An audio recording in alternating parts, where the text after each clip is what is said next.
إن الحمد لله نحمده ونستعينه ونستغفره ونعوذ بالله من شرور أنفسنا ومن سيئات أعمالنا من يهده الله فلا مضل له ومن يضلل فلا هادي له وأشهد أن لا إله إلا الله وحده لا شريك له وأشهد أن محمدا عبده ورسوله أما بعد يا أيها الذين آمنوا اتقوا الله حق تقاته ولا تموتن إلا وأنتم مسلمون يا أيها الناس اتقوا ربكم الذي خلقكم من نفس واحدة وخلق منها زوجها وبث منهما رجالا كثيرا ونساء واتقوا الله الذي تساءلون به والأرحام إن الله كان عليكم رقيبا يا أيها الذين آمنوا اتقوا الله وقولوا قولا سديدا يصلح لكم أعمالكم ويغفر لكم ذنوبكم ومن يطع الله ورسوله فقد فاز فوزا عظيما فإن أصدق الحديث كتاب الله وخير الهدي هدي محمد صلى الله عليه وسلم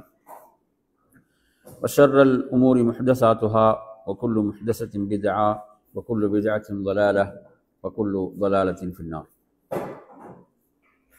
அன்பிற்குரிய என் அருமை சகோதரர்களே, தாய்மார்களே, சகோதரிகளே, அஸ்ஸலாமு அலைக்கும் வரஹ்மத்துல்லாஹி வபரகாத்துஹு. நமது இன்றைய மார்க்க வகுப்பிலே முதல் பாடம் அகீதா. அகீதாவுடைய பாடத்தில் மறுமை பற்றிய நம்பிக்கை, மறுமையுடைய நிகழ்வுகளை பற்றி நாம் பார்ப்போம்.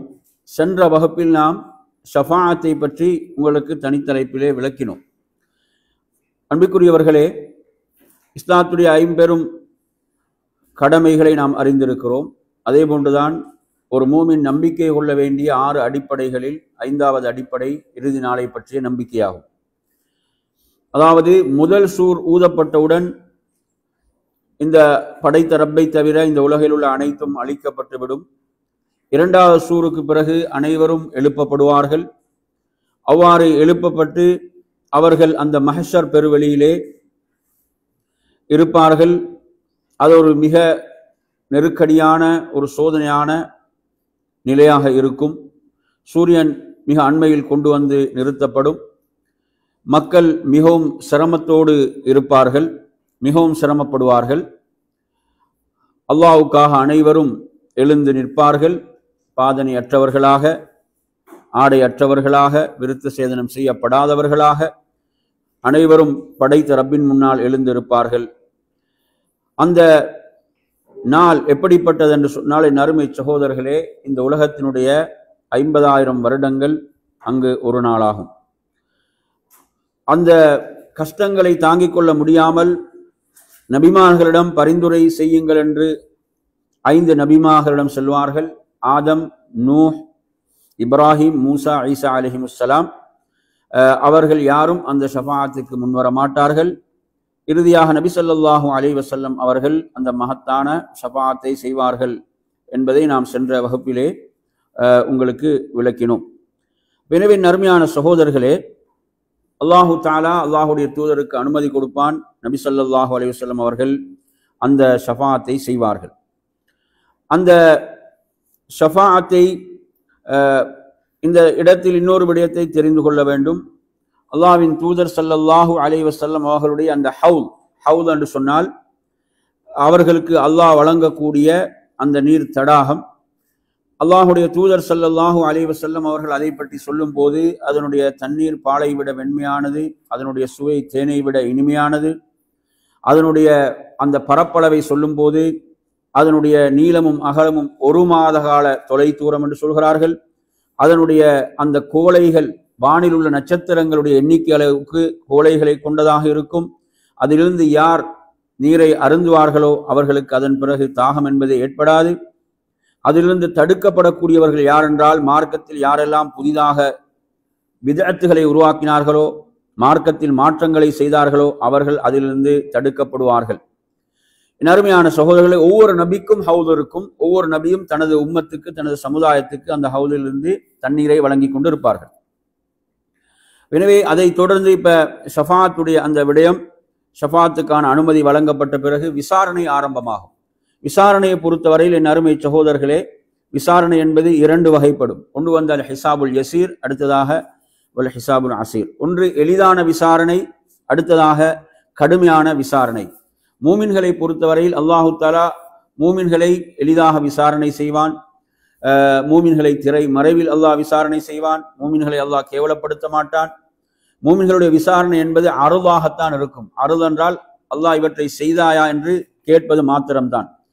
அதே நேரத்தில் காபிர்கள் நிராகரிப்பாளர்களை பொறுத்தவரையில் அவர்களுடைய விசாரணை என்பது கடுமையாக இருக்கும். அவர்கள் அந்த விசாரணையில் கடுமையாக்கப்பட்டு அவர்கள் அழிவை சந்திப்பார்கள் என்பதை புரிந்து கொள்ள வேண்டும். அந்த விசாரணை தொடர்ந்து வலக்கரத்திலே அவர்களுடைய ஏடு வழங்கப்படக்கூடியவர்கள் மூமீன்கள், என் அருமையான சகோதரர்களே. அதே போன்று இடக்கரத்திலே வழங்கப்படக்கூடியவர்கள் காபிர்களாக இருப்பார்கள். எனவே இவ்வாறாக அவர்களுடைய ஏடுகள் அவர்களிடம் வழங்கப்பட்டு அவர்களுக்கு சொல்லப்படும், நீங்கள் உங்களுடைய ஏடுகளை நீங்களே வாசித்து பாருங்கள். வாசித்து பார்த்துவிட்டு உங்களுக்கு இது தொடர்பான ஏதாவது ஆட்சேபனைகள் இருந்தால் நீங்கள் தெரிவிக்கலாம். அதாவது நீங்கள் செய்யாத ஏதாவது அதிலே பதியப்பட்டிருக்கிறது அல்லது ஏதாவது நன்மைகள் விடுபட்டு இருக்கிறது என்றால் அவைகளை எல்லாம் அவர்கள் என்ன செய்யலாம்? அவர்கள் ரப்பிடம் தெரிவிக்கலாம். அதற்குரிய அவகாசமும் வழங்கப்படும். நறுமையான சகோதரர்களே, அதில் அவர்கள் எந்த ஒரு அநீதியும் செய்யப்பட மாட்டார்கள் என்பதையும் புரிந்து கொள்ள வேண்டும். இவ்வாறாக அவர்களுடைய ஏடுகள் அவருடைய கையிலே வழங்கப்படும். அதைத் தொடர்ந்து நறுமையான சகோதரர்களே, அவர்களுடைய நன்மை தீமைகள் நிறுக்கப்படும். மீசானை பொறுத்தவரையில் அது தொடர்பான குர்ஆனுடைய வசனங்கள், ஹதீஸ்கள் இருக்கின்றன. மீசான் என்று சொல்லும் போது உண்மையான மீசான், உண்மையான தராசு, 2 தட்டுகள் அதிலே இருக்கும். அதில் ஒன்றில் நன்மை மற்றொன்றில் தீமை நிறுக்கப்படும். நன்மையுடைய தராசு கணத்தால் தாழ்ந்துவிடக்கூடியவர்கள் வெற்றி பெறுவார்கள், சுவர்க்கத்துக்கு செல்வார்கள். அந்த தீமையுடைய தட்டு கணத்து விடுமாக இருந்தால் அவர்கள் தோல்வியை தழுவார்கள், நஷ்டமடைவார்கள். இந்த தராசிலே எதெல்லாம் நிறுக்கப்படும் என்று சொன்னால், தராசில் ஒரு அடியானுடைய செயல்கள் நிறுக்கப்படும். அப்ப செயல்களுக்கு ஒரு வடிவம் கொடுக்கப்படும். அதே போன்று அவர்களுடைய அந்த அடியானுடைய ஏடுகள் அதில் வைத்து நிறுக்கப்படும். இதற்கு நீங்கள் ஹதீஸை படிக்கலாம். ஒருவருடைய அதாவது ஏடுகள் 99 ஏடுகள் விரிக்கப்படும். அதிலெல்லாம் பாவங்கள் தான் இருக்கும். ஒரே ஒரு கார்டு, ஒரு பிதாகா, அதில் அஷ்ஹது அல்லா இலாஹ இல்லல்லாஹ் வ அன்ன முஹம்மது ரசூலுல்லாஹ் என்பது மாத்திரம்தான் அவர் செய்த நன்மையாக இருக்கும். தௌஹீத் மாத்திரம். அதன் மூலம் அவர் வெற்றி பெறுவார் என்ற ஹதீஸையும் பார்க்கிறோம். எனவே ஏடுகள் நிறுக்கப்படும். அதே போன்று மனிதர்களும் நிறுக்கப்படுவார்கள். ஒரு முறை அப்துல்லாஹ் இப்னு மஸ்ஊத் ரலியல்லாஹு அன்ஹு அவர்களுடைய விஷயத்தில் அல்லாஹ்வுடைய தூதர் இவ்வாறு குறிப்பிட்டார்கள் என்பதை பார்க்கின்றோம். எனவே அருமையான இவ்வாறாக தராசில் நன்மைகளை அதிகப்படுத்தக்கூடிய இபாதத்துகள், நன்மைகளாக நாம் எதையெல்லாம் அறிந்து வைத்திருக்கிறோம்? யார் சுப்ஹானல்லாஹி பிஹம்திஹி சுப்ஹானல்லாஹில் அஸீம் சொல்வாரோ அது நன்மையின் தராசில் கணத்தால் தாழ்ந்தது என்று அல்லாஹ்வுடைய தூதர் சொன்னார்கள். நற்குணங்கள் நன்மையின் தராசை கணத்தால் தாழ்த்தக்கூடியது என்று அல்லாஹ்வுடைய தூதர் சொன்னார்கள். அதே போன்று சுப்ஹானல்லாஹ் அல்ஹம்துலில்லாஹ் போன்ற திக்ருகளை சொல்லி இருக்கிறார்கள். இது போன்ற அமல்கள் இருக்கின்றன. அதே போன்ற நறுமையான சகோதரர்களே, அதன் பிறகு மக்கள் நல்லவர்கள் கெட்டவர்களாக பிரிக்கப்படுவார்கள். நல்லவர்கள் கெட்டவர்களாக, நல்லவர்கள் கெட்டவர்களை அல்லாஹ் சொல்லுவான், நல்லவர்களை விட்டு நீங்கள் பிரிந்து விடுங்கள் என்று சொல்லப்படும் என்ற விடயத்தை நாம் பார்க்கின்றோம். எனவே நறுமையான சகோதரர்களை, அதன் பிறகு சிராத் என்ற பாலம் நரகத்தின் மேல் போடப்படும். சிராத் என்ற பாலம் நரகின் மேல் போடப்படும். அந்த சிராத் என்ற பாலத்தை பொறுத்தவரையில் அதை மூமின்கள் கடப்பார்கள், முனாஃபிக்குகளும் கடப்பார்கள் என்ற கருத்து இருக்கிறது. காபிர்களை பொறுத்தவரையில் அவர்கள் சிராத்தை கடக்க மாட்டார்கள். அதற்கு முன்னரே அவர்களுக்கு நரகம் தீர்ப்பளிக்கப்பட்டு விடும். எனவே அருமையான சகோதரர்களே, அந்த சிராத்தை பொறுத்தவரையில் அந்த சிராத் என்ற பாலம் அவரவருடைய நன்மைகளுக்கு ஏற்ப அவர்கள் கடப்பார்கள். சிலர்கள் மின்னல் வேகத்தில் கடப்பார்கள், சிலர்கள் காற்றை விட வேகமாக கடப்பார்கள்.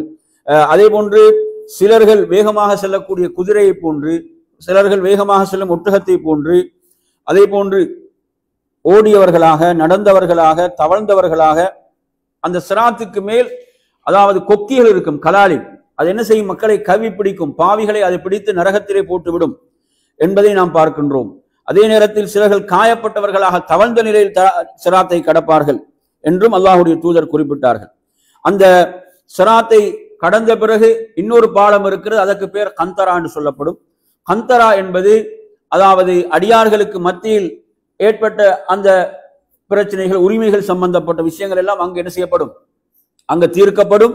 அவர்களுடைய உள்ளங்கள் பரிசுத்தமான நிலையிலே அவர்கள் என்ன செய்வார்கள்? அவர்கள் சுவர்க்கத்தில் நுழைவார்கள். எனவே அருமையான சகோதரர்களே, நாம் இந்த பாடத்துல இப்போது நாம் உங்களுக்கு இந்த சொன்ன இந்த விடயங்கள் மஹ்ஷரோடு தொடரப்பட்ட விடயங்கள். நாம் மறுமையை பற்றி நம்பிக்கை கொள்ள வேண்டிய அம்சங்கள், மறுமையை பற்றி நம்பிக்கை கொள்ள வேண்டிய இந்த விடயங்களைத்தான் இதில் நாம் உங்களுக்கு என்ன செய்தோம், மிக சுருக்கமாக இந்த தலைப்பினூடாக நாம் விளக்கினோம். எனவே ஒரு மூமினுடைய வாழ்வில் மிக இன்றியமையாத முக்கியமான நம்பிக்கை தான் மறுமை பற்றிய நம்பிக்கை. குர்ஆன்ல நீங்க எடுத்து பார்த்தீங்கன்னு சொன்னா, குர்ஆன்ல பல இடங்கள்ல அல்லாஹுவையும் இறுதி நாளையும் நம்பக்கூடியவர்கள், அல்லாஹுவையும் இறுதி நாளை நம்பக்கூடியவர்கள் என்று அல்லாஹ் இணைத்து குறிப்பிடுவதை பார்க்கின்றோம், இணைத்து சொல்வதை பார்க்கின்றோம். என் அருமையான சகோதரர்களே, அந்த மகத்தான மறுமையுடைய நாளுக்காக நம்மை நாம் தயார்படுத்திக் கொள்ள வேண்டும். அந்த நாளில் நாம் படைத்த ரப்பின் முன்னால் நிறுத்தப்பட்டு விசாரிக்கப்படுவோம். அந்த விசாரணையை பொறுத்தவரையில் அல்லாஹ் குர்ஆனிலே சொல்கிறான், சும்ம லதுஸ்அலுன்ன யௌமைதின் அனின் நஈம். ஒவ்வொரு நியமத்தை அருளை பற்றியும் நீங்கள் விசாரிக்கப்படுவீர்கள். ஒவ்வொரு அடியானும் 4 கேள்விகள் கேட்கப்படுவான். அவைகளுக்கு பதிலளிக்காதவரை அவனது பாதங்களை நகர்த்த முடியாது. உனது வாழ்நாளை நீ எவ்வாறு கழித்தாய், உனது இளமையை நீ எவ்வாறு கழித்தாய், அதே போன்று நீ எவ்வாறு சம்பாதித்தாய், எவ்வாறு செலவு செய்தாய், நீ கற்ற இல்மின்படி எவ்வாறு செயல்பட்டாய் என்ற கேள்விகள் அங்கு கேட்கப்படும் என்பதையும் பார்க்கின்றோம். எனவே அருமையான சகோதரர்களே, இந்த அடிப்படையில இது மறுமையுடைய நம்பிக்கை தொடர்பான இந்த விடயம். அதே போன்று நாம் 2 முக்கியமான துஆக்களையும் இந்த இடத்தில் உங்களுக்கு சொல்ல வேண்டும். இந்த 2 துஆக்களை நாம் ஓதி வர வேண்டும். இந்த 2 துஆக்கள், அதில் ஒரு துஆ நமது விசாரணை நாளை மறுமையிலே எளிதாக்கப்படுவதற்காக, அல்லாஹும்ம ஹாசிப்னி ஹிசாபன் யசீரா என்ற பிரார்த்தனை. அல்லாஹும்ம ஹாசிப்னி ஹிசாபன் யசீரா என்ற பிரார்த்தனை. இது அல்லாஹ்வுடைய தூதர் ஸல்லல்லாஹு அலைஹி வஸல்லம் அவர்கள் செய்த ஒரு துஆவாகும். யா அல்லாஹ், எனது விசாரணையை நீ எளிதாக்குவாயா, எனது விசாரணையை நீ எளிதாக்குவாயா. அதே போன்று மற்றொரு துஆ தான், அல்லாஹும்ம லா துஹ்ஸினி யௌமல் கியாமா, அல்லாஹும்ம லா துஹ்ஸினி யௌமல் கியாமா. யா அல்லாஹ், மறுமையுடைய நாளில் என்னை கேவலப்படுத்தி விடாதே, மறுமையுடைய நாளில் என்னை இழிவுபடுத்தி விடாதே, கேவலப்படுத்தி விடாதே என்ற இந்த துஆ. எனவே நாம் இந்த 2 துஆக்களையும் நாம் என்ன செய்வது, மரணமிட்டு ஓதி வருதல். அன்பிற்குரிய அருமையான சகோதரர்களே, எனவே இந்த தலைப்பை பொறுத்தவரையில் அகீதாவுடைய இந்த தலைப்பிலே மறுமை பற்றிய இந்த விடயம், நாளை மறுமையுடைய நாளில் ஒவ்வொருவரும் இழிவை விட்டு தப்பிக்கொள்ள வேண்டும். அந்த இழிவு கேவலம் என்பது சாதாரணமானதல்ல, அதுதான் இழிவு, அதுதான் கேவலம். அதிலிருந்து நாம் நம்மை காத்துக்கொள்ள வேண்டும். அதற்காக நாம் அல்லாஹ்விடம் பிரார்த்திக்க வேண்டும். நாளை மறுமையுடைய நாளில் அல்லாஹுடைய அந்த கெண்டையுடைய பிரகாசம், அல்லாஹ்வுடைய பண்பு, அவனது கண்ணியத்துக்கும் தகுதிக்கும் ஏற்ப அந்த பண்பு இருக்கிறது. அந்த பிரகாசம் வெளிப்படும் போது மக்கள் சுஜூத் செய்யுமாறு அழைக்கப்படுவார்கள். யாரெல்லாம் இந்த உலகத்திலே அல்லாஹுவை தொழுதார்களோ, அல்லாஹ்வுக்காக சுஜூத் செய்தார்களோ, அவர்கள் சுஜூதிலே வீழ்வார்கள். யார் இந்த உலகத்தில் தொழுகை நிறைவேற்றவில்லையோ, யார் பிறர் பார்ப்பதற்காக தொழுதார்களோ, அவர்களுடைய முதுகுகள் பலகைகள் போன்று ஆக்கப்படும். அவர்கள் சுஜூத் செய்ய முடியாமல் கேவலப்படுவார்கள் என்ற ஹதீஸ்களையும் படிக்கின்றோம். எனவே அருமையான சகோதரர்களே, அந்த பகுதியோடு நாம் அகீதாவை நிறைவு செய்துவிட்டு ஃபிக்ஹுடைய பகுதிக்கு நாம் செல்வோம். ஃபிக்ஹுடைய பாடத்தை பொறுத்தவரையில், ஃபிக்ஹுடைய பாடத்தில அதாவது நன்றாக கவனியுங்கள், அல் கஃபாராத். கஃபாராத் என்றால் பரிகாரங்கள், குற்ற பரிகாரங்கள் என்பதுதான் தலைப்பு. குற்ற பரிகாரங்கள் தான் தலைப்பு. அப்ப இந்த தலைப்பை பொறுத்தவரையில் நன்றாக கவனம் எடுங்க. அதாவது சில நேரங்கள்ல நாம் வார்த்தைகள் விடக்கூடிய சில தவறுகளுக்கும் என்ன இருக்குது, பரிகாரங்கள் இருக்கின்றன. அப்படித்தானே? உதாரணமாக அல்லாஹ்வுடைய தூதர் சொல்றாங்க, யாராவது தவறுதலாக லாத்தின் மீது சத்தியமாக என்று சொல்லிவிட்டால், அல்லது உஸ்ஸாவின் மீது சத்தியமாக என்று சொல்லிவிட்டால், நீங்க உடனே லா இலாஹ இல்லல்லாஹ் என்று சொல்லுங்கள். அதுதான் அதுக்குரிய பரிகாரம். ஏன்னா சிலைகளை வணங்கி கொண்டது ஒரு சமுதாயம் அதிலிருந்து விடுபட்டு ஏகத்துவத்தின் பால் வந்து இருக்கிறது. சில நேரம் பழக்கத்தோஷத்தில் என்ன செஞ்சிடும், அந்த வார்த்தை வந்துவிடும்.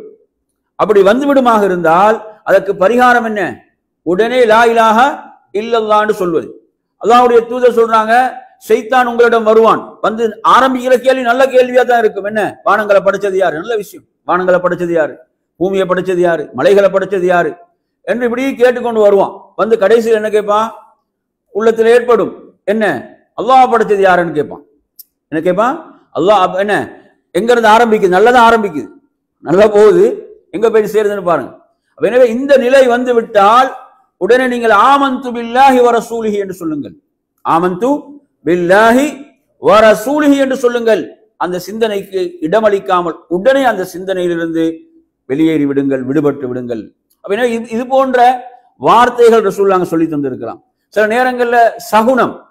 சகுனம் என்பது யாரெல்லாம் தாக்கம் செலுத்தினால் என்ன இதனால் நடந்திருக்குமோ, இதனால் நடந்து அப்படின்னு வருமா இல்லையா? இப்படி வருகின்ற போது அல்லாஹ்வுடைய தூதர் சொல்கிறார்கள், அல்லாஹும்ம லா கைர இல்லா கைரு, அல்லாஹும்ம லா கைர இல்லா கைரு வலா இலாஹ கைருக் என்ற வார்த்தைகளை சொல்லுங்கள். அதுதான் அதுக்குரிய பரிகாரம். இது மாதிரி வார்த்தைகளும் இருக்கின்றன. சரி, இந்த தலைப்புல அடுத்து நாங்க பார்க்க போவது சில பரிகாரங்கள், மார்க்கம் சொன்ன சில குற்ற பரிகாரங்கள்ல நாம் இதிலே பார்ப்போம். அதாவது நேர்ச்சைக்குரிய பரிகாரம். இப்போ ஒருத்தர் நேர்ச்சையை வைத்து விட்டார், அந்த நேர்ச்சி அவரால் நிறைவேற்ற முடியவில்லை, அவருக்கு அதற்குரிய சக்தி இல்லை, நிறைவேற்ற முடியாத ஒரு நிலை உருவாகிவிட்டால் அவர் அந்த நேர்ச்சைக்கு என்ன பரிகாரம் செய்ய வேண்டும் என்றால், இந்த ஹதீஸை நீங்க எங்க பார்க்கலாம்? முஸ்லிம்ல 1645 பார்க்கலாம். உக்பத் இப்னு ஆமிர் ரலியல்லாஹு அன்ஹு அறிவிக்கிறார்கள், அல்லாஹ்வுடைய தூதர் சொல்கிறார்கள், அதாவது சத்தியத்துக்கு என்ன பரிகாரமோ அதே பரிகாரம் தான் நேர்ச்சைக்கு. ஒருத்தர் சத்தியத்தை முறிக்க வேண்டிய ஒரு நிலை ஏற்படுது, சத்தியம் செஞ்சிட்டார், சத்தியம் செஞ்சிட்டாரு, ஆனா அதை விட சிறந்த ஒன்றை காண்றார், அதை விட சிறந்த ஒன்றை காணுகிறார். உதாரணமா பாருங்களேன், இப்ப அபூபக்கர் ரலியல்லாஹு எப்படி சத்தியம் செஞ்சாங்க? அபூபக்கர் சத்தியம் செஞ்சாங்க, ஆயிஷா ரலியல்லாஹு அன்ஹா விஷயத்துல அவதூறுல சம்பந்தப்பட்ட ஒரு நபித்தோழர், புரியுது சொல்றது? அப்ப மிஸ்தஹ் என்று சொல்கிறோம். அப்ப அவர் சம்பந்தப்படுகிறார்.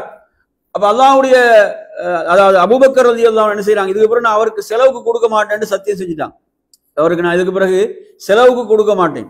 ஆனா அல்லாஹ் உடனே வசனத்தை இறக்குறான், வசதி உள்ளவர்கள் இவ்வாறு சத்தியம் செய்யாதீர்கள் என்று இறக்கினோடனே சத்தியத்தை முறிக்கிறான். அப்ப இந்த இடத்துல அவங்க பரிகாரம் செய்ய வேண்டும். என்ன செய்ய வேண்டும்? பரிகாரம். எனவே இப்படி சத்தியத்தை முறிப்பதற்கான பரிகாரம் தான் நேர்ச்சையை ஒருத்தர் நிறைவேற்ற முடியாவிட்டாலும் செய்கின்ற பரிகாரம். சரியா? சரி, இப்ப இதுக்கு ஒரு ஆதாரம். இப்ப ஹதீஸ்ல எப்படி வந்துட்டு பரிகாரத்தை நீங்க குர்ஆன்ல பார்க்கலாம். சூரத்துல் மாயிதா 89வது வசனம் அல்லாஹ் தஆலா இதிலே சொல்கிறான், சில நேரம் வீணாக சும்மா சாதாரணமா வார்த்தையில் வரக்கூடிய சத்தியத்தில் அல்லாஹ் குற்றம் பிடிக்க மாட்டான்.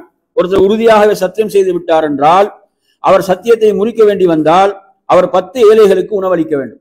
எத்தனை ஏழைகளுக்கு?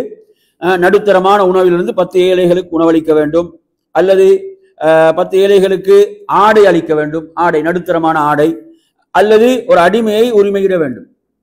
இது 3ல அவர் விரும்பினதை எடுக்கலாம், விரும்பினதை தேர்வு செய்யலாம். புரியுதா? அதை விரும்பின அதை தேர்வு செய்யலாம், இதை தேர்வு செய்யலாம், அல்லது இதை இப்படி தேர்வு செய்யலாம். ஆனால் இந்த 3ஐயும் அவர் பெற்றுக்கொள்ளவில்லை என்றால், 3க்கும் அவருக்கு வசதி கிடையாது என்றால், ஃபமல்லம் யஜித் ஃபஸியாமு ஸலாஸத்து அய்யாம், எத்தனை நாள்? 3 நாட்கள் நோன்பு இருக்க வேண்டும். எத்தனை நாட்கள்? 3 நாட்கள் நோன்பு இருக்க வேண்டும். இதுதான் அந்த சத்தியத்தை முறிப்பதற்கான பரிகாரம். அப்ப இதே பரிகாரம் எதற்கும் சொல்லுங்க, இதே பரிகாரம் நேர்ச்சி ஒருவர் நிறைவேற்ற முடியாமல் போனாலும் அதற்குரிய பரிகாரம் இதுதான். புரியுதா சொல்றது? எனவே இது நாங்க நன்றாக புரிந்து கொள்ள வேண்டும். சில நேரங்கள்ல ஒருத்தருக்கு ஒரு நேர்ச்சியை செஞ்சுட்டாரு, அதை நிறைவேற்றக்கூடிய சக்தி இல்லை என்றால் நேர்ச்சியை முறிக்கலாம், முறித்து அதற்குரிய பரிகாரத்தை செய்ய வேண்டும். அதே போன்றுதான் சத்தியமும். ஒரு சத்தியம் செய்கிறார், அந்த சத்தியத்தை முறிக்க வேண்டிய ஒரு நிலை அவருக்கு உருவாகிறது என்றால் அதற்குரிய பரிகாரத்தை அவர் செய்தாக வேண்டும். புரிஞ்சுட்டா? சரி, அடுத்ததாக நாங்கள் வருவோம் என் அருமையான சகோதரர்களே. அதாவது திஹார் ஒன்று இருந்துச்சு. திஹார் என்பது ஹராம், நல்லா புரிஞ்சுக்கோங்க. திஹார் என்றா என்ன தெரியுமா? மனைவியை தாய்க்கு ஒப்பாக்குதல். மனைவி என்ன செய்யறது? ஜாஹிலிய காலத்துல இப்படி ஒரு நடைமுறை இருந்தது. ஜாஹிலிய காலத்துல இப்படி ஒரு நடைமுறை இருந்தது. இதை மார்க்கம் இஸ்லாம் தடுத்து விட்டது. இஸ்லாம் இதை ஹராம் என்று சொல்லுகிறது, திஹாரை ஹராம் என்று சொல்லுகிறது. அதாவது யாரும் தனது மனைவியை தாய்க்கு ஒப்பாக்க கூடாது. உண்மையில தாய் யார் என்றால் யார் அவர்களை பெற்றெடுத்தார்களோ அவர்கள் தான் தாய் என்று அல்லாஹ் சொல்லிவிட்டு, இவ்வாறு சொல்வது ஒரு வெறுக்கத்தக்க வார்த்தை என்றும் அல்லாஹ் குர்ஆன்ல எச்சரிக்கிறான். 58வது அத்தியாயத்தில் எடுத்து நீங்க பாத்தீங்கன்னா 2வது வசனத்தில் நீங்க பார்க்கலாம். சரி, எனவே நறுமையான சகோதரர்களே, இப்படி ஒருவர் என்ன செஞ்சிட்டார்? தடுக்கப்பட்டதை செஞ்சிட்டாருன்னு வைங்களேன், தடுக்கப்பட்டதை செய்து விட்டார். புரியுது? ஹவுலா பின் ஸஅலபா ரலியல்லாஹு அன்ஹு அவர்களுடைய விஷயத்துல அவங்களோட கணவர் இப்படி சொல்றாரு, அல்லாஹ்வுடைய ரசூல்கிட்ட தீர்ப்பு கேட்டு வராங்க. சூரத்துல் முஜாதலாவுடைய வசனங்கள் தானே, அதுல நீங்க படிக்கலாம். எனவே இதுல இவ்வாறு ஒரு நடந்து கொண்டால் அதற்கு பரிகாரம் செய்தாக வேண்டும். அதற்குரிய பரிகாரம் அதே அத்தியாயத்துல 3, 4 ஆகிய வசனங்கள் 58வது அத்தியாயத்தில் நீங்க பார்க்கலாம். என்ன பரிகாரம் வருகிறது என்று சொன்னால், ஒரு அடிமையை உரிமையிட வேண்டும். திரும்ப அந்த மனைவியோடு சேருவதாக இருந்தால், திரும்ப அந்த மனைவியோடு வாழ்வதாக இருந்தால், சேருவதாக இருந்தால் என்ன செய்ய வேண்டும்? ஒரு அடிமையை உரிமையிடுதல். அதை பெற்றுக்கொள்ளவில்லையா? 2 மாதங்கள் தொடர் நோன்பு இருக்க வேண்டும். 2 மாதங்கள் தொடர் நோன்பா, தொடர்ச்சியாக 2 மாதங்கள் நோன்பு இருக்க வேண்டும். அதற்கும் சக்தி பெறவில்லையா? அவர் 60 ஏழைகளுக்கு உணவளிக்க வேண்டும். 60 ஏழைகளுக்கு உணவளிக்க வேண்டும். இதுதான் லிஹார் என்ற இந்த லிஹாருக்குரிய பரிகாரம். லிஹாருக்குரிய பரிகாரம் என்பதை நீங்க என்ன செய்யணும், இதிலே புரிந்து கொள்ள வேண்டும். எனவே நன்றாக லிஹார் என்பது தடுக்கப்பட்டது. அது என்ன, இது தடுக்கப்பட்ட ஒரு விடயம். இதை செய்தவர் தௌபாம் செய்ய வேண்டும். இந்த தவறை செய்தவர் என்ன செய்யணும், தௌபாம் செய்ய வேண்டும். அவர் மீது கஃபாராவும் கட்டாயம். அந்த மனைவியோடு அவர் திரும்ப சேர்ந்து வாழ்வதாக இருந்தால், மனைவியோடு அந்த இல்லற வாழ்விலே அவர் ஈடுபடுவதாக இருந்தார். சரி, அடுத்து இன்னொரு சட்டம். இது அடுத்து மூன்றாவது என்றா ஈலாண்டு ஒன்று இருக்குது. ஈலாண்டு என்னன்னு கேட்டீங்கன்னா, அதாவது சத்தியம் செய்யறது. எப்படி, நான் உன்னோடு சேர மாட்டேன் என்று கணவன் மனைவியிடம் என்ன செய்யறது, சத்தியம் செய்தல். இது பாத்தீங்கன்னா நபி அவர்கள் இப்படி சத்தியம் செய்து 1 மாத காலம் இருந்தாங்கன்ற ஹதீஸ்ல பார்க்கிறோம். புரியுதா? இதனுடைய கூடுதலான காலம் 4 மாதங்கள். எத்தனை? 4 மாதங்கள். இப்ப 4 மாதங்களுக்கு நான் என்ன செய்ய மாட்டேன், உன்னோடு சேர்ந்து வாழ மாட்டேன் கணவர் என்ன செய்யறார், சத்தியம் செய்து விட்டால் இதுல 4 மாதம் தான். புரியுதா சொல்றது? இப்ப அவர் 4 மாதத்துக்கு முன்னால சேர விரும்புறார். 4 மாதங்களுக்கு முன்னால் சேர விரும்பினால் இதற்கும் பரிகாரம். என்ன பரிகாரம்? இங்க அவர் சத்தியத்தை முறிக்கிறார். அப்ப எதுக்குரிய பரிகாரம்? சத்தியத்தை முறிப்பதற்கான பரிகாரம் என்ன? சத்தியத்துக்கு முறிக்கக்கூடிய பரிகாரம் என்ன படிச்சோம்? 10 ஏழைக்கு என்ன செய்யணும், உணவளித்தல் அல்லது ஆடை அளித்தல். அதுக்கு அதில் அடுத்து என்ன, அடிமையை உரிமையிடுதல். அடுத்து என்ன, இவைகளை பெற்றுக்கொள்ளவில்லை என்றால், நல்லா புரிஞ்சுக்கோங்க அந்த வார்த்தை, நல்லா புரிஞ்சுக்கோங்க. டிஃபரெண்ட் இருக்காங்க. என்னடா, இவைகளை பெற்றுக்கொள்ளவில்லை என்றால் தான் 3 நோம்பு. 3 நோம்பும் அதுல சாய்ஸ்ல வராது. எதுல வராது? சாய்ஸ்ல வராது. சாய்ஸ்ல எது வரும்? 10 ஏழைக்கு உணவளித்தல் வரும், அல்லது ஆடை அளித்தல் வரும், அல்லது அடிமை ஒரு இதை 3ல எதையும் அவர் என்ன செய்யலாம், சாய்ஸ்ல எடுக்கலாம். ஆனால் 3 நோம்பு எப்பதான், இந்த 3ம் கிடைக்கவில்லை என்றால் தான் நோம்பு. சரியா? எனவே இதே சட்டத்தை நீங்க ஈலா அந்த சட்டத்திலே இதுதான் பரிகாரம். சரியா? அடுத்ததாக அருமையான சகோதரர்களே, ரமதானுடைய பகல் காலங்கள்ல, அதாவது கணவன் மனைவியுடைய அந்த இல்லற உறவை பொறுத்தவரையில் அது பெரும்பாவம். அது என்ன பெரும்பாவம்? நோன்பை முடிக்கக்கூடியது. அதற்குரிய பரிகாரம் ஹதீஸ்கள் புகாரி முஸ்லிம்ல நீங்க பார்க்கலாம். அல்லாஹ்வுடைய தூதர் அப்படி ஒரு சஹாபியிடம் கேட்கிறார்கள், உங்களுக்கு ஒரு அடிமையை உரிமையிடுவதற்கு முடியுமா என்று கேட்கிறார். முடியாது என்கிறார்கள். அப்ப 2 மாதங்கள் தொடர்ச்சியாக நோன்பு இருக்க வேண்டும். அடுத்தது என்ன, 2 மாதங்கள் தொடர்ச்சியாக நோன்பு இருக்க வேண்டும். அதற்கு முடியவில்லை என்றால் 60 ஏழைகளுக்கு என்ன செய்யணும், உணவளிக்கணும். தர்த்தீப்ல இன்னொரு முக்கியமான சட்டம் இருக்கு. என்ன தெரியுமா? தர்த்தீப்ல நாங்க ஆரம்பத்தில் சத்தியத்துல பார்க்கும் போது நீங்க விரும்பின செலக்ட் பண்ணலாம் 3ல. ஆனா இப்ப நாங்க அடுத்து சொன்ன விஷயங்கள் நீங்க எடுத்தீங்கன்னா அதுவெல்லாம் அது இல்லையா, அது இல்லாட்டிதான் அடுத்தது. அதற்கு முடியாதா, அதுக்கு முடியாவிட்டால் தான் என்னது, இப்ப 2 மாதம் தொடர்ச்சியாக நோன்பு இருக்க முடியுமானவரோடு எதை செலக்ட் பண்ணலாது. 60 ஏழைக்கு உணவளிப்பதை எடுக்க முடியாது. 2 மாதம் தொடர்ச்சியாக நோன்பு இருக்க முடியுமானவரோடு எதை எடுக்கலாது, 60 ஏழைக்கு உணவளிப்பை எடுக்க முடியாது. ஏன்னா அது முடியாவிட்டால் தான் அடுத்தது. இதே நீங்க தர்த்தீப் என்பது வாஜிப் என்றதும் ஒரு சட்டம். தர்த்தீப் என்பது வாஜிப், இதெல்லாம் வாஜிப் தான் பரிகாரம். இதுல தர்த்தீப் என்பதும் இதுல வரும். இதை நீங்க நன்றாக புரிந்து கொள்ள வேண்டும். சரி, அடுத்ததாக அருமையான சகோதரர்களே பார்ப்போம். தவறுதலாக ஒருத்தரை கொலை செய்தல். கொலை வேண்டுமென்று கொலை என்பது பெரும் கடுமையான குற்றத்திலும் வரக்கூடியது. ஒரு மூமின் ஒருவன் வேண்டுமென்று கொலை செய்தால் அது கடுமையான எச்சரிக்கை குர்ஆன்ல வருகிறது.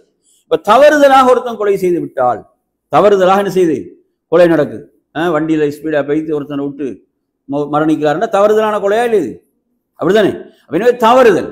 அப்ப தவறுதலுக்கு என்ன பரிகாரம்? குர்ஆன்ல சூரத்து நிசா 92வது வசனம் அல்லாஹ் தஆலா என்ன சொல்கிறான் என்றால், மூமினான ஒரு அடிமையை உரிமையிட வேண்டும். இதுல மூமின் என்ற வார்த்தை வருது. எப்படி வருது? மூமினான ஒரு அடிமையை உரிமையிட வேண்டும். புரியுதா? இஸ்லாம் அதுக்கு முடியவில்லை என்றால் தொடர்ச்சியாக 2 மாதங்கள் நோன்பு இருக்க வேண்டும். எத்தனை மாதங்கள் சொல்லுங்க? தொடர்ச்சியாக 2 மாதங்கள் நோன்பு இருக்க வேண்டும். அதுக்கு முடியாவிட்டால் சொல்லுங்க, அதற்கு முடியாவிட்டால் இல்ல, அதுல 60 எல்லாம் வராது, அதோட நிக்குது, அவ்வளவுதான். என்ன அதுல தவறுதலாக ஒருவரை கொலை செய்து விட்டால் என்னதான், அதாவது ஒரு மூமினான அடிமை உரிமையிடுதல் முதலாவது. அதற்கு முடியாவிட்டால் தொடர்ச்சியாக 2 மாதம் நோன்பு இருத்தல். அதுக்கு அங்கே ஒன்று கிடையாது. அதுதான் கடைசி, அதுதான். புரியுதா? அதைத்தான் அவர் செய்தாக வேண்டும். சரி, அடுத்ததாக என் அருமையான சகோதரர்களே நாம் பார்ப்போம். அதாவது இஹ்ராம், ஒருத்தர் இஹ்ராமுக்குள்ள நுழைகிறார். இஹ்ராமுக்குள்ள நுழைந்தால் இப்ப செய்யக்கூடாதவைகள் இருக்கின்றன, அப்படித்தானே? இஹ்ராம்ல நுழைந்தால் செய்யக்கூடாதவைகள். இப்ப அதுல நீங்க பாத்தீங்கன்னு சொன்னா ஆண்கள் பெண்களுக்கு இதுல வித்தியாசப்படக்கூடிய சட்டங்கள் இதுல இருக்கிறது.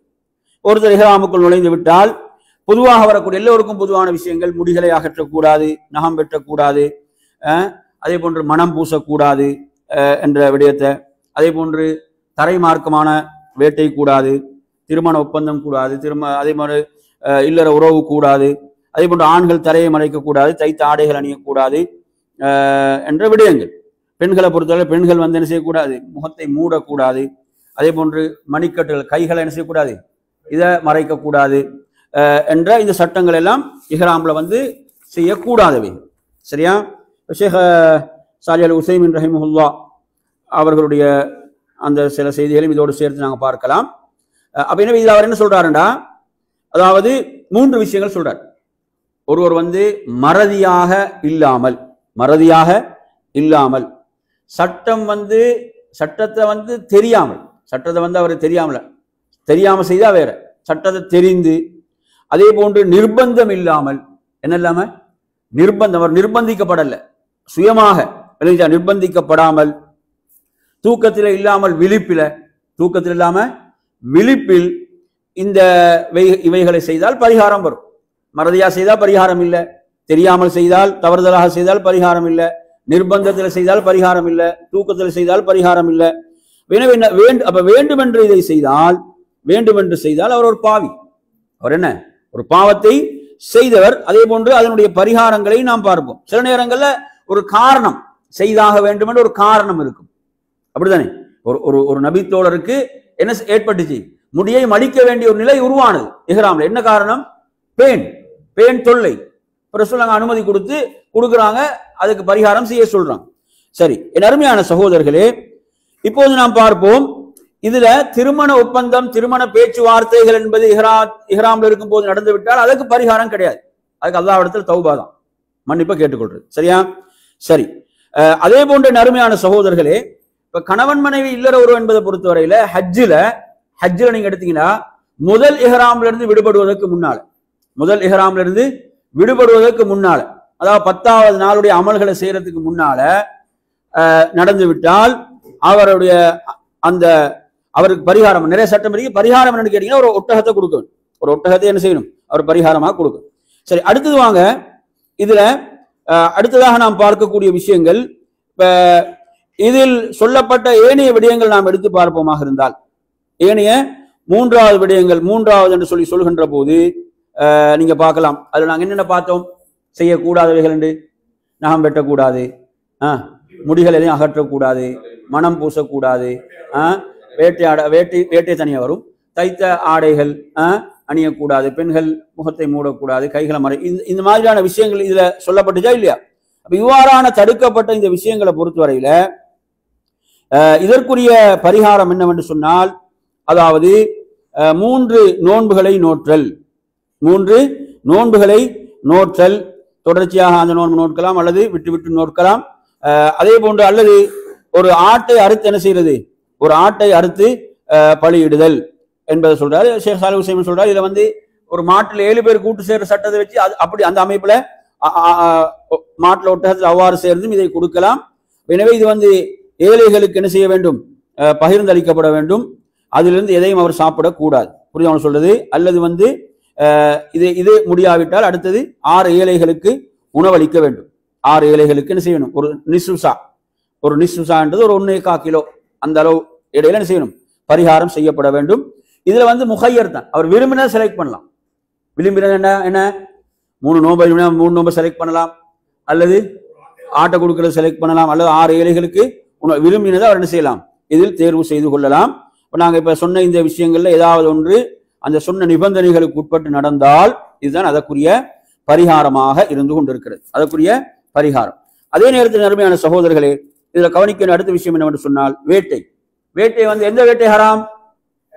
தரை மார்க்கம், கடல் மார்க்கமானது ஹலாலாம். தரை மார்க்கமான வேட்டை இஹ்ராமோடு இருக்கும்போது ஹராம். இந்த இதை பொறுத்தவரை நல்லா புரிஞ்சுக்கோங்க. அதாவது இதில் இப்ப ஒருவர் என்ன செய்யறாரு, ஒரு ஆட்டை வேட்டையாட்டாரு வைங்களே, ஒரு ஆட்டை வேட்டையாடி விட்டால் அதே போன்று ஒரு ஆட்டை என்ன செய்ய வேண்டும், பரிகாரமாக அவர் கொடுக்க வேண்டும். இஹ்ராம் அடிக்கும் போது ஒரு ஆட்டை வேட்டையாடி விட்டார்னா அதே போன்று ஒரு ஆட்டையை கொடுத்தல், அல்லது ரெண்டாவது என்ன தெரியுமா, அதனுடைய பெருமதியை கொடுத்தல். அதனுடைய பெருமதி, ஆட்டுடைய பெருமதி எவ்வளோ அதை என்ன செய்யறது, அவர் என்ன செய்ய வேண்டும், அதை அந்த பெருமதியை கொடுக்க வேண்டும். அது ஏழைகளுக்கு என்ன செய்ய வேண்டும், உணவாக அதை கொடுப்பது. ஒரு ஏழைக்கு 1/4 கிலோ 1.5 கிலோ அளவுல வரக்கூடிய உணவுடைய அளவுல எடுத்து அந்த மொத்தமா எவ்வளவு தொகை அதுக்குரியதை கொடுக்க வேண்டும். சரியா? சரி. அல்லது மூன்றாவது இதில் ஒன்று இதுன்னு சொன்னா, இப்ப அதை கொடுக்க அவருக்கு வசதி இல்லைன்னு வைங்களே, வசதி இல்லைன்னு சொன்னா இப்ப மொத்த தொகை அவர் கணக்கு போடணும். மொத்த தொகையை ஒரு ஆட்டுடைய பெருமதி கணக்கு போட்டு 1.5 கிலோ, ஒரு மிஸ்கினுக்கு 1.5 கிலோ தானே, 1/4 கிலோ இல்லை 1.5 கிலோ, 1.5 கிலோடைய பெருமதி, அந்த 1.5 கிலோட பெருமதியில அளவுக்கு நோம்பு நோக்க வேண்டும். புரிஞ்சுதா இல்லையா? இப்ப ஆட்டுடைய மொத்த பெருமதி எவ்வளவு, சும்மா சொல்லுங்க, ஒரு கணக்கு சொல்லுங்களேன். 1000 வைங்களேன். சரி, 1000. இப்ப இந்த 1000த்தை நீங்க எடுத்தீங்கன்னா, இப்ப நாங்க ஏழைகளுக்கு இதை என்ன செய்யறோம், பகிர்ந்தளிக்கிறோம்னு வைங்க. இப்ப 1.5 கிலோ ஒரு ஏழைக்கு எத்தனை, நிசுசா 1.5 கிலோ. இப்ப இந்த 1000த்துல 1.5 கிலோ எத்தனை வரும், எவ்வளவு வரும்? அதை நீங்க அப்படியா பிரிச்சு அத்தனை நோம்பு வரும். ஒவ்வொரு ஏழைக்கும் எத்தனை, ஒவ்வொரு நோம்பா வரும். புரிஞ்சுட்டா சொல்றது? புரிஞ்சுட்டா? சரி, சரியா? இப்படி மூணு இருக்குது. இதுல ஒன்று அதே எந்த பிராணியை வேட்டையாடினாலும் அதே போன்று ஒரு பிராணி என்ன செய்யறது, கொடுக்கிறது. அல்லது என்ன, அதனுடைய பெருமதிக்கு ஏழைகளுக்கு உணவு கொடுக்கிறது. அல்லது அதுக்கு முடியல என்ன செய்யறது, அந்த அளவுக்கு நோன்பு நோட்டல். சரியா? சரி. அடுத்ததாக நீங்க இதுல பாத்தீங்கன்னு சொன்னா, சில நேரங்கள்ல வேட்டையாடிய பிராணியை போன்று கொடுப்பதுக்கு இல்லாம இருக்கலாம். ஒருத்தர் ஒரு முயலை வேட்டையாடி இருப்பாரு, சில நேரம் முயல் என்ன செய்யாது, கிடைக்காது. இப்படியான சந்தர்ப்பத்தில் நீங்க எடுத்தீங்கன்னா அதனுடைய பெருமதியை தேர்வு செய்யுது, அதனுடைய பெருமதியை தேர்வு செய்து அதை ஏழைகளுக்கு கொடுக்கிறது, அல்லது ஆரம்பத்தில் சொன்ன மாதிரி என்னதான் நோன்பு, அந்த அளவுக்கு நோன்பு. புரியுதா? சரியா? இந்த சட்டத்தை இதுல கடைபிடிப்பார். இது ஷேக் சாலிஹ் உசைமின் ரஹிமத்துல்லாஹுடைய ஃபத்வாவிலிருந்து நான் இதை உங்களுக்கு எடுத்துச் சொல்கிறேன். சரி, அடுத்ததாக நாங்கள் வருவோம். என் அருமையான சகோதரர்களே, ஹஜ்ஜுடைய வாஜிபுகள்ல ஏதாவது விடுபட்டால், ஹஜ்ஜுடைய வாஜிபுகள்ல ஏதாவது விடுபட்டால், ஹஜ்ஜுடைய வாஜிபுகள் எனக்கு தெரியும், எல்லையில இஹ்ராம் அணிதல், அதே மாதிரி மீனால தங்குறது, முஸ்தலிஃபால தங்குறது, கற்கள் எறியது, இதெல்லாம் வாஜிப்ல வரக்கூடிய விஷயங்கள். புரியுதா சொல்றது? இவ்வாறான வாஜிபுகள் ஏதாவது ஒன்றை ஒருவர் என்ன செய்கிறார், ஹஜ்ஜில வாஜிப்ல ஏதாவது ஒன்று விடுபட்டால் அவர் அதற்கு என்ன செய்யணும், ஒரு ஆட்டை அடுத்து மக்காவில் உள்ள ஏழைகளுக்கு என்ன செய்ய வேண்டும், அவர் அதை கொடுக்க வேண்டும் என்பதுதான். அதே நேரத்தில் பார்த்தீங்கன்னா, கிரான் அல்லது தமத்து முறையில் ஹஜ் செய்யக்கூடியவர்கள் பழிப்பிராணியை அவங்களுக்கு என்ன செய்யல, பெற்றுக்கொள்ளல, பணம் காணா போயிட்டு கொடுக்க முடியலண்டா அவங்களுக்கு என்ன பரிகார மார்க்கம் சொல்லுது, 10 நோம்பு நோக்கணும். 10 நோம்பு 10, மக்கால 3, ஊருக்கு 7. சரியா? அது குர்ஆன் சொல்லக்கூடிய வசனம். இந்த பரிகாரத்தை நாங்கள் இந்த இடத்துல என்ன செய்ய வேண்டும், புரிந்து கொள்ள வேண்டும். சரி, அதே போன்று என் அருமையான சகோதரர்களே, இதுல நாங்க கவனிக்க வேண்டிய மற்றும் ஒரு சட்டம் என்னவென்று சொன்னால், இப்ப ஹஜ்ஜுடைய வாஜிபுகள்ல ஏதாவது விடுபட்டால், என்ன சொன்னோம், ஒரு ஆட்டை அடுத்து மக்கால் ஏழைகளை பகிர்ந்தளிக்கணும்.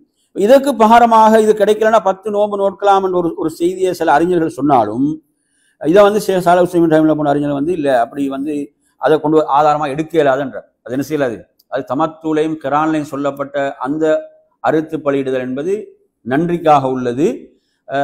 அதை இதோட பொறுத்து என்ன செய்யலாது, ஹஜ்ஜுடைய வாஜிபுகள்ல வேற ஏதாவது விடுபட்ட 10 நோன்பு நோக்கலான்ற ஒரு கருத்தை சொல்றாரு. சிலவங்க அப்படி ஒரு விஷயத்தையும் கொண்டு வரான்.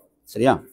சரி, அடுத்ததாக என் அருமையான சகோதரர்களே, நாங்கள் சொன்னோம், அதாவது கணவன் மனைவியுடைய இல்லறவுறவை பொறுத்தவரை முதல் இஹ்ராமிலிருந்து விடுபடுவதற்கு முன்னால் என்றால் 10வது நாள்ல ஏதாவது ஒரு அமல் செஞ்சுட்டாருன்னு வைங்களேன், 10வது நாள்ல கல்லை எறிஞ்சிட்டார் என்றால் அவர் முதல் இஹ்ராமிலிருந்து விடுபட்டார் என்று அர்த்தம். புரியுதா? இது 10வது நாள்ல எந்த அமலையும் செய்யறதுக்கு முன்னால நினைச்சா இந்த தவறு நடந்து விட்டால், கணவன் மனைவி இல்லறவு ஏற்பட்டு விட்டால் ஒட்டகத்தை கொடுக்கணும் என்றதை பார்த்தோம். அதில் இன்னும் சட்டங்கள் இருக்குது. அந்த தஹல்லுலுக்கு பிறகு நடந்தார், 10வது நாள் ஏதோ ஒரு அமலை செஞ்சிட்டார், அப்ப முதல் இஹ்ராமில் விடுபட்டு விட்டார் என்றால், அதற்கு பிறகு அந்த தவறு நடக்குமாக இருந்தால், கணவன் மனைவி இல்லறவு என்பது நடக்குமாக இருந்தால், ஒரு ஆட்டை என்ன செய்யணும், பரிகாரமாக கொடுக்கணும். அதில் வேற மற்ற சட்டங்கள் ஹஜ்ஜோடு சம்பந்தப்பட்ட வேற சட்டங்கள் இருக்கு, அதுக்குள்ள போகல. சரி, அடுத்ததாக என் அருமையான சகோதரர்களே, இப்போது நாம் சொன்ன இந்த பரிகாரங்களுடைய சட்டத்தில் வேறு சொல்ல வேண்டிய சட்டங்கள் பெரும்பாலும் நாங்கள் மேக்சிமம் இதில் முடிச்சிட்டோம்.